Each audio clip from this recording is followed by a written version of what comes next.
Ndongala, ça s'est bien joué vers Grisé, la talonnade Grisé, 3 hommes de la Louvière dans le rectangle, ça arrive et la tentative de Leduc dans les mains du gardien de Bati. Grisé, de l'accélération, ça de Grisé, le centre de Grisé vers Yula-Loussala, vers Ndongala, Ndongala qui doit marquer, quel incroyable loupé d'Ndongala. Première grosse possibilité pour la Louvière Centre, on joue depuis 15 minutes. Le bon contrôle, Baptiste, ça s'est bien joué. Attention à ce débordement, le centre qui arrive, c'est bon, la talonnade, c'était bien joué. Et Ndongala, mais on revient bien vite. Du côté du Patroise, Ndongala, c'est bien joué, le centre, ça arrive sur Henri qui loupe complètement sa frappe, Henri. Et ce ballon est sorti, ce sera un coup de pied de but. À qui l'a donné? Ah oui, voilà, on se débarrasse du ballon plus qu'autre chose. Et là, il y a une faute, bien sûr. Une faute de Janssen sur le Duc. Un excellent coup franc pour l'URLC. 33e minute de jeu, un excellent coup franc pour Bombard. C'est parti, juste ce but de Bombard, 1-0. Superbe coup franc de la part de l'arrière droit de l'URLC qui débloque la situation. On n'assistait pas pour le moment à un énorme match de football. Et Bombard, après un excellent coup franc, donne l'avantage à l'URLC. 1-0 à la 33e minute de jeu. Henri en retrait avec Nakache qui laisse à Kareli. La frappe de Kareli à côté, c'était bien joué. Cette tentative du milieu de terrain. 38 minutes de jeu. 39e minute de jeu, Henri vers Grisé. Grisé qui s'applique, le centre, il est bon, la tête, juste au-dessus de Leduc. Grosse possibilité pour l'avant-centre louviérois. Il était tout seul à hauteur du petit rectangle. Il n'y a pas d'hors-jeu, il n'y a pas d'hors-jeu pour Leduc. Le Duc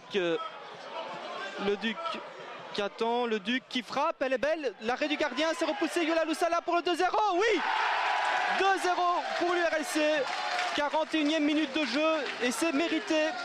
Vraiment, les grosses possibilités sont à l'actif de la Louvière Centre. Et Yula-Loussala avait bien suivi sur cette frappe de Leduc. Il va être récupéré par Nakache. Et à présent par Henri, c'est bien joué de la part d'Henri qui reste debout. Henri pour un centre, contré, ça arrive sur Nakache, ça doit être 3-0. Oui, non, oui, c'est 3-0. Nakache, le jusqu'au boutisme d'Henri pour centrer. Et Nakache qui place hors de portée du gardien. 3-0, 43e minute de jeu. La Louvière Centre est désormais dans un fauteuil. Et fin de cette première mi-temps. 3-0 pour la Louvière Centre, un score logique au vu des nombreuses occasions que l'équipe a eues dans cette première mi-temps. 3-0, score au repos. Et puis dans le dernier quart d'heure, la Louvière Centre a vraiment déroulé. Alors ce ballon vers Henri.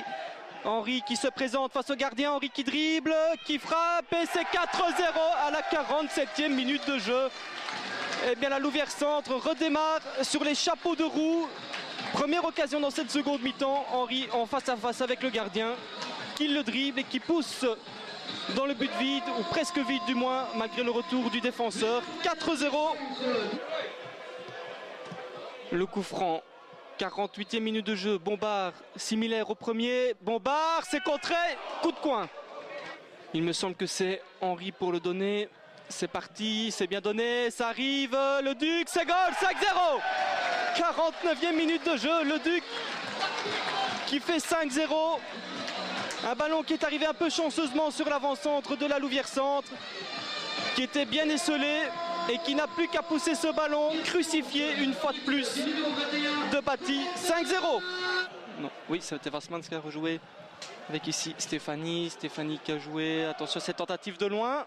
Et l'intervention de Van den Bosch. Première occasion pour le Patroisen Maasmechelen dans cette seconde mi-temps. 54 minutes de jeu. Bien joué Ndongala. 2 hommes dans le vent. Ndongala qui doit rejouer peut-être à gauche. Oui, avec le Duc. Le Duc encore. Ndongala face au gardien pour le 6-0. Non, superbe intervention du portier. Gros loupé peut-être de Ndongala. Le gardien de Bati avait bien anticipé. On était passé donc tout près du 6-0. Ballon récupéré par Yula-Loussala qui remet en retrait vers Bombard. Bombard, ça s'est bien joué. Yatara qui écarte vers Ndongala et sa pointe de vitesse. Ndongala, 76 minutes de jeu. Ndongala dans le rectangle. Ndongala qui frappe. L'intervention du gardien en 2 temps. Il y a une possibilité de contre ici pour Henry.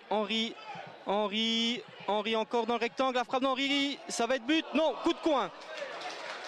Grosse possibilité et un bon retour défensif aussi.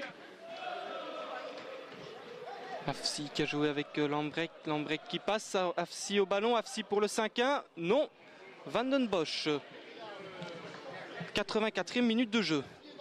Tambak en retrait, une tentative non, en voilà une non plus, et là il y a une énorme possibilité de contre avec Yatara, peut-être aller plus vite, Yatara vers Ndongala, superbe balle, Ndongala dans le rectangle, qui attend du soutien, Ndongala qui fixe son adversaire, Ndongala qui rentre, qui frappe à côté. Et fin de ce match, 5-0 pour la Louvière Centre, une victoire qui ne souffre d'aucune contestation. Un résultat qui permet à la Louvière Centre de dépasser son opposant du jour au classement général. Il n'y a pas eu de match aujourd'hui, les occasions n'étaient que pour la Louvière Centre. Score final 5-0.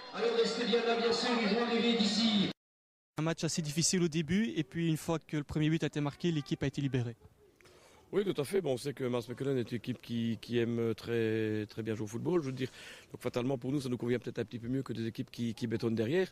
Et c'est vrai que le premier but nous a assez libérés. On a fait une première mi-temps sérieuse, organisée, et puis on met encore le troisième but, juste avant la mi-temps. Donc à 3-0, ça devenait effectivement très difficile pour l'adversaire. Et on a aussi une reprise de deuxième mi-temps, je veux dire, assez fantastique, avec deux buts qui tombent. Donc tout a bien roulé pour nous, mais il ne faut pas croire que c'était si facile que ça, parce que Maasmechelen, encore une fois, est une équipe qui joue très bien au football. Nous, on est resté organisés. Il y avait des jeunes qui étaient revanchards et en manque de temps de jeu, comme Corentin Leduc, puisqu'il avait été pas mal blessé. Donc aujourd'hui, il a montré qu'on pouvait compter sur lui dans toutes les circonstances de jeu. Un garçon comme Jordan Henry a fait aussi un excellent match, qui a réalisé aussi qui de match en match reprend un petit peu plus de temps de jeu et fatalement de rythme. Et on a une équipe qui est pour l'instant parfaitement organisée. On a une bonne ambiance, on travaille bien et voilà, aujourd'hui les gars ont la récompense de leur travail. On avait fait 20 bonnes premières minutes. Maintenant c'est sûr que mon but nous fait du bien parce qu'on a eu quelques occasions, on ne les a pas mis, mais bon, c'est vrai, on peut dire que mon but nous fait du bien. En tant que défenseur, ça fait toujours plaisir aussi garder le 0 derrière. Ouais, c'est sûr. Ça fait 2 semaines d'affilée qu'on tient le 0. Pendant 1 mois et demi, je pense qu'on ne l'a même pas tenu une fois, donc c'est sûr que 2 semaines d'affilée, ça fait vraiment plaisir. C'est le genre de victoire qui fait du bien pour la confiance? Ouais, ça fait du bien pour tout, parce que comme je vous l'ai dit, c'est une victoire complète, que ce soit dans le jeu, dans les occasions, on en met 5, mais peut-être qu'on aurait pu en mettre plus encore. C'est vraiment une victoire où il y a tout, parce qu'on ne prend pas de but non plus, ça fait 2 matchs d'affilée, donc c'est un match où on va pouvoir construire un match référence. Oui, franchement, on a été un collectif aujourd'hui. On s'est battu l'un pour l'autre.